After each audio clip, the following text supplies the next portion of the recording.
Hi everyone, আসসালামু আলাইকুম।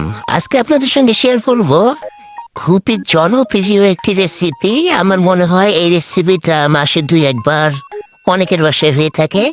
আমার বাসায় আজকে হয়েছে, সেটা হলো ডালের কালাভুনা। আর এই ডালের কালাভুনা করতে কিন্তু খুব বেশি ঝামেলা নাই, কোনো চাপ নাই, কোনো টেনশন নাই। একদম টেনশন মুক্ত হয়ে কিন্তু এই রেসিপিটা করতে হবে।